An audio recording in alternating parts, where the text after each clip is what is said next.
Tuesday. I'm always excited about Tammy Tuesday. What do you got, Tammy? Hello, happy Tuesday. I love the weeks leading into 3-day weekends. It looks like we are going to have an amazing weekend. And any of you guys who know me know that summer is the best time of the year. So today I want to talk about PMI. Not that PMI has anything to do with summer, but I don't know, it's got an M in it. So anyway, I want to talk about PMI. I talked to a couple clients yesterday, and they all kind of do the same cringe face when we talk about PMI. And I will say to them, well, why are you putting down 20%? Well, I don't want the PMI. So let me just reassure all of you that PMI is not the devil. It used to be. It is a way for people to put down less than 20%. And in the days we are in right now, where we got to keep readjusting loans, if the big if appraisals come in low, then PMI has a part to play in the loan transaction. So there are 3 ways you can pay the PMI. Number 1, you can pay it monthly, which is what most people are familiar with. Number 2, you can take a higher interest rate. And that's not so bad either. There's about a point difference right now. So maybe 2.99 versus 3.99. And you may be shocked to pay 3.99, but guess what? The monthly payment is sometimes lower. It depends. And then number 4, you can finance the mortgage insurance. So which one is best? It depends on a lot of situations. What is your credit score? How long do you plan on staying in the house? Is this a short-term or a long-term thing? So all those things are taken into consideration when determining which is the best way to pay the PMI if you put down less than 20%. Something else to consider, there are probably there's about 10 now different mortgage insurance companies, and most lenders, the good ones, the good lenders are going to shop the PMI just like they shop the interest rate.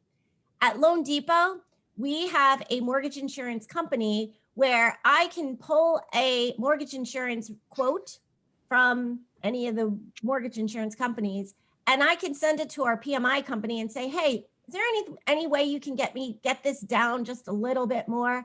I recently had a client, I was able to pull the PMI and pull it down an additional $20. So you know what? $20 is $20. So when you're out there talking to your clients, don't be so afraid of PMI. It is not the devil. It is not bad. It is a tool that allows someone to put down less than 20%. So happy Tammy Tuesday. Guys. Hi. Love Tammy Tuesday. Love it. Tammy, so PMI is not a bad word. And just recently I was talking to a couple folks, Tammy, feel free to comment on this, but in today's market that is way up, that some folks that have PMI are looking to do a refi to potentially remove their PMI, correct? Is that something that's doable? That is absolutely correct. I have a client who bought a house 3 years ago. He refinanced last year into a 20-year mortgage, reduced his PMI. Now he's going to refinance into a 15-year mortgage, eliminate his PMI.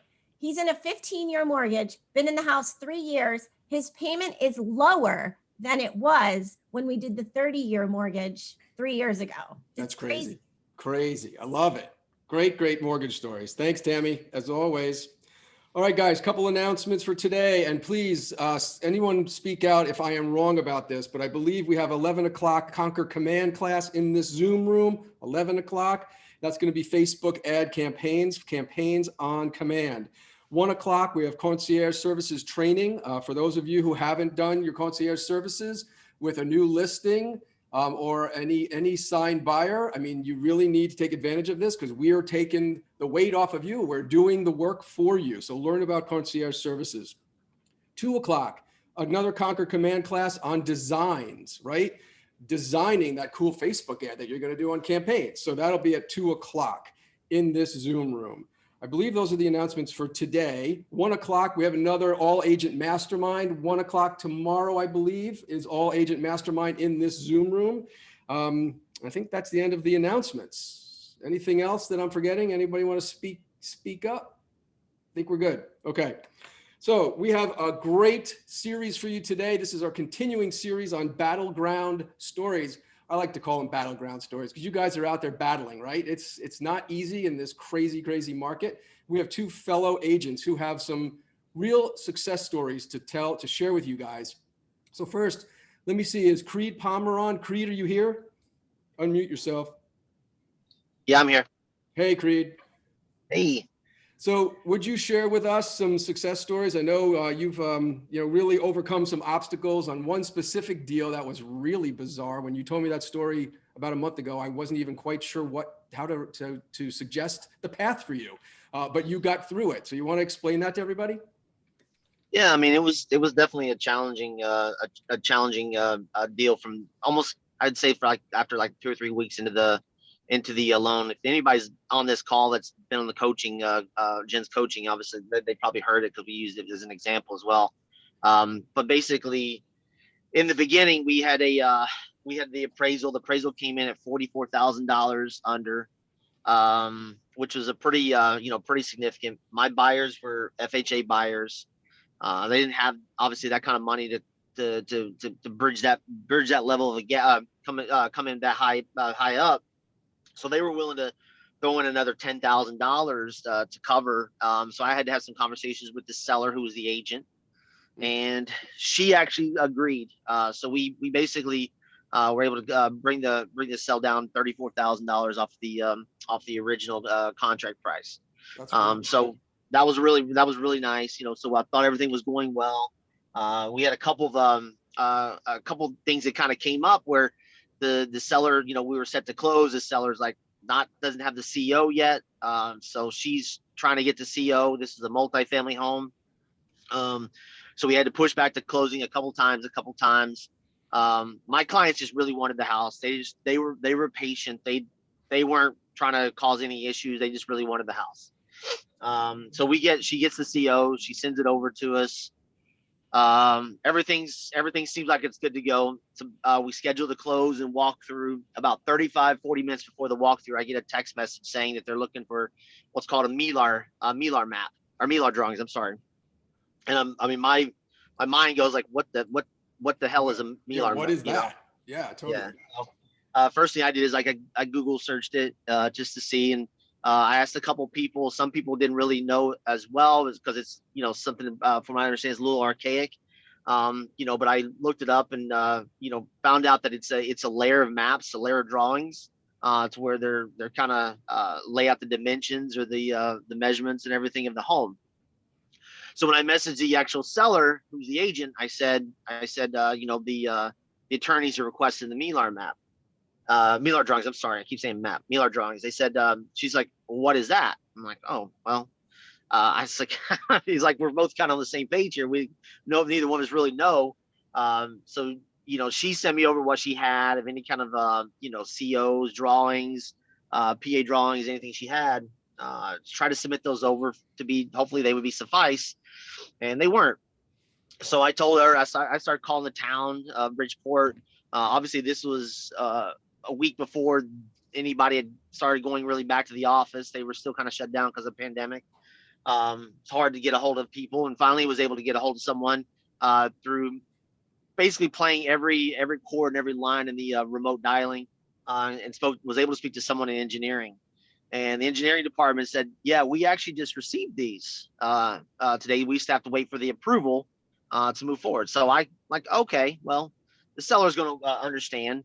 So I called the seller and I'm like, hey, they're waiting to get these drawings approved and by the engineering department, and they're going to go to the building department to sign off on and move forward. Her response to me was like, Creed, if this does not close today, I am withdrawing the house. It will go back on the market. And, me being a newer agent, I didn't really, I honestly, my first initial response was like, not sure exactly what to do. Plus I had the client sitting there because we're still doing the walkthrough. So I'm calling the attorney. The attorney reassured me that, he would, we would not go away quietly. That he would make sure that we would do the proper channels of litigation if needed. I then decided to contact Rick because I wanted to know what kind of for all the time and effort I put in this, like what am I, what kind of coverage would I have for my time and fees and services as well. I mean, obviously I want to get them to home, but I didn't want it to, to go away because of the seller. So he actually, Rick had reassured me like, hey, we'll supply whatever it is and do everything we can to support this on any kind of legal actions as well. So your clients don't lose out and you don't lose out. I'm like, that's perfect. It's like, I don't want them to lose. And at the same time, myself for all this time put into it. Sure.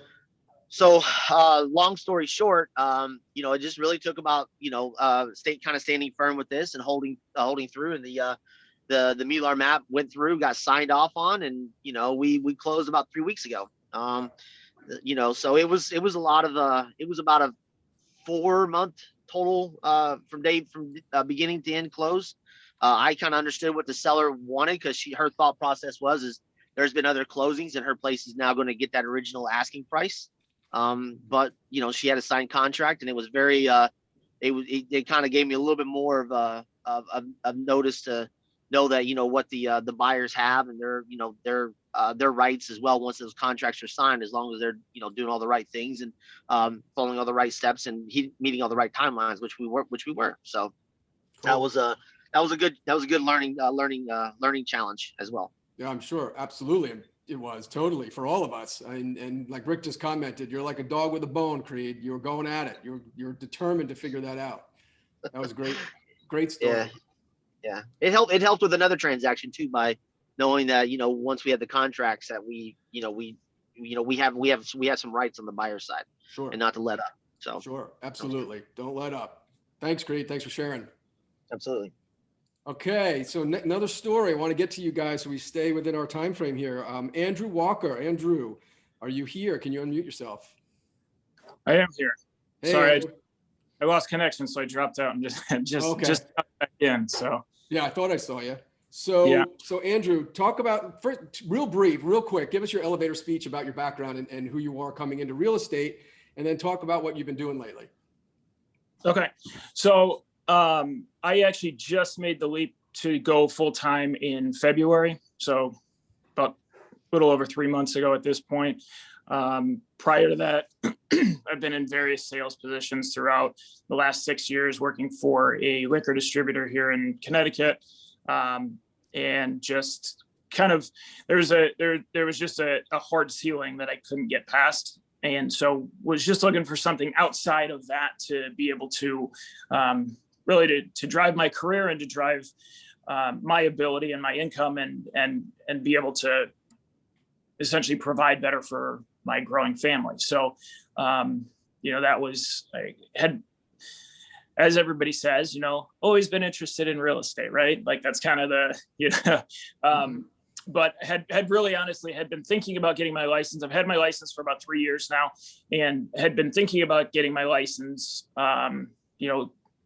even up to like a decade ago, and just, kind of dragged my feet and just didn't ever do it. Truthfully, didn't ever take the step and take the initiative to go out and to do it.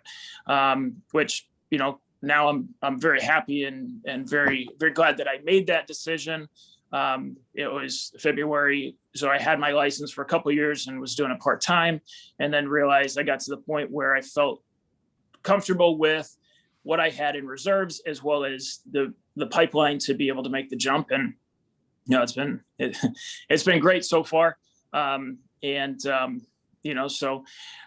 one of the things that was with Coldwell Banker until last June, and I'm part of the Around Town real estate team in Newtown.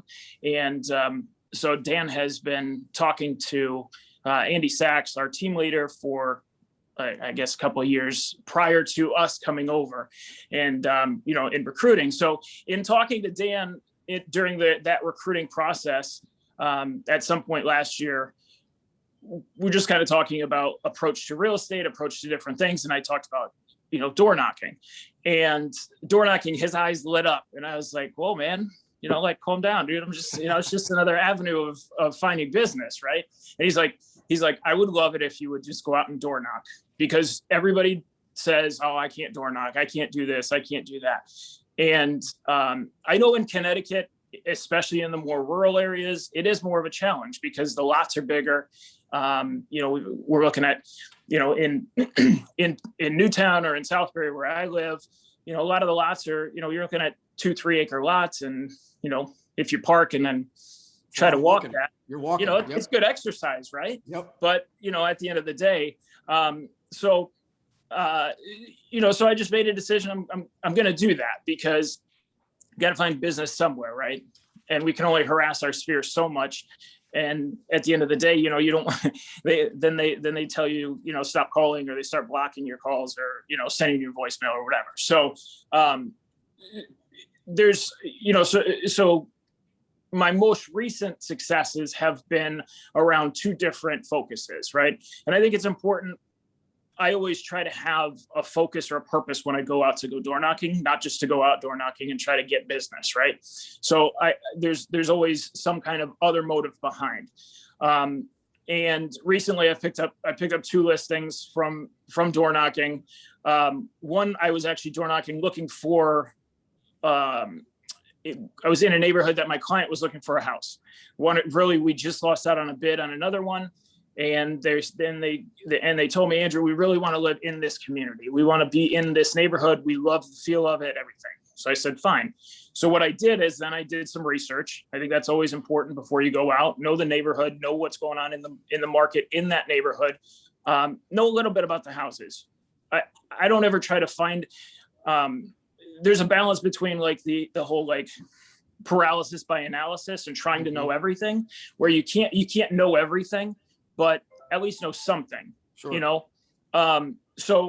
So in this particular neighborhood, they were looking for a specific kind of size and of house and everything. So then I just cherry picked some houses in the neighborhood. I didn't go door to door throughout the whole thing, but I hit 10 doors in one afternoon, and I actually almost picked up 2 listings. Got undercut on one, unfortunately, but it happens. That's okay. I hope you guys are all taking notes on this, right? Some of you have your mouths wide open, like, wow, really? You're just going out and door knocking? So Andrew, what is your script? What are you saying when you approach these people at their front door? All right. So I try to take a more of a laid back approach, right?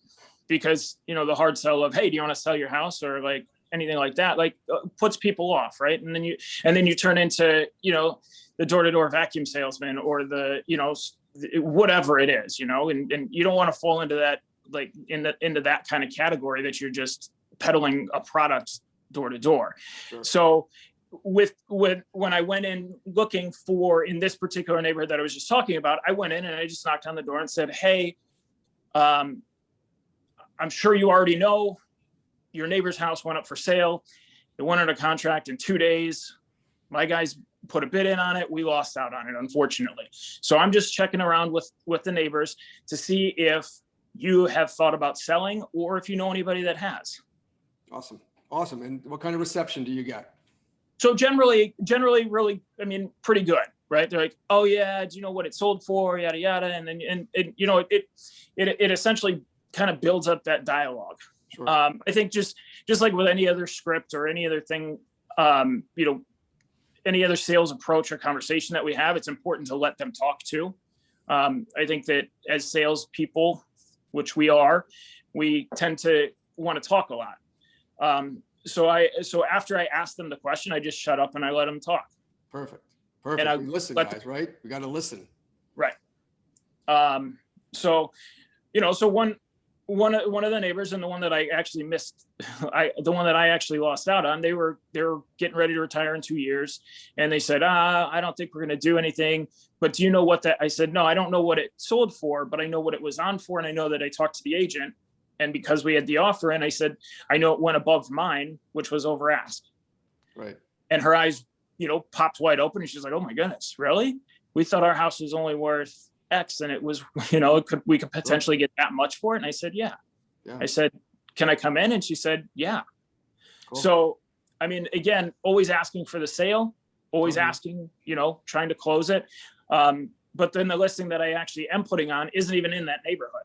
So there was another lady, she was unpacking her groceries. I caught her in her driveway, and I said, introduced myself, went through the whole, conversation. Have you thought about signs? She's like, and she shut me down immediately. She's like, no, we're staying. We're not going anywhere. I was like, okay, that's fine. Do you know of anybody? And just started a conversation, ended up talking to her for 15 minutes. Her aunt passed away.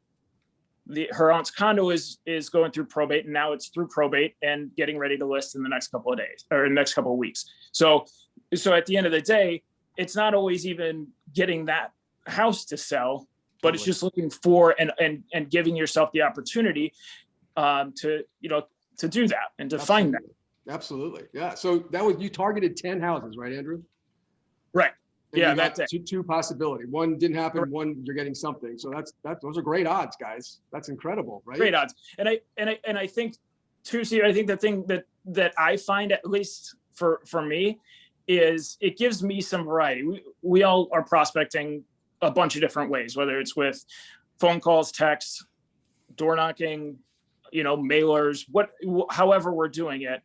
And for me, I'm not a sit in the office kind of guy and just dial all day. So it gives me a break. Totally. Yep. So I probably put in, between that one and the other one that I've got coming up, I probably put in maybe, 4 or 5 hours total of door knocking. And that includes all the conversations. That includes like the actual sit down with the homeowners. And I've got 2 listings. Right. So, I mean, it's a pretty good ROI, right? Totally. I think, when you look at it, and it's something simple. And again, there are neighborhoods that you can target that are easier to, that are tightly, more tightly packed in our footprint here. But also just, I choose some and I cherry pick them based on buyers, canceled, like things like that. And then I put together a little packet of information, and then I knock on the door. Or even sometimes I carry real brightly colored Post-it notes, and I just write, "Call me about your house," and I stick that to their door with my card. Interesting. And that's all I do. Just, it's something that is simple, and they don't, Yep. does Yep, it I work? agree. Not all the time, but it doesn't need to. Don't overthink this, guys, right? I mean, that's a pretty simple idea, but you got to do it, right? So add that to your arsenal of things, right? Don't just always be sitting at your phone behind your desk. This is an opportunity to get out and walk around and meet people, and being face to face, right? We're human beings, right? We want to see other people and talk to other people. So what Andrew has done is kind of remove that limiting belief about door knocking, right? Is everybody nodding yes? Yeah, Silva's doing it. Silva's going to go out and knock on doors today. I love it. Andrew, thank you for sharing. My Really pleasure. appreciate it. All right, guys, our time is up, and you're going to have a great day today. We'll see you tomorrow. Bye.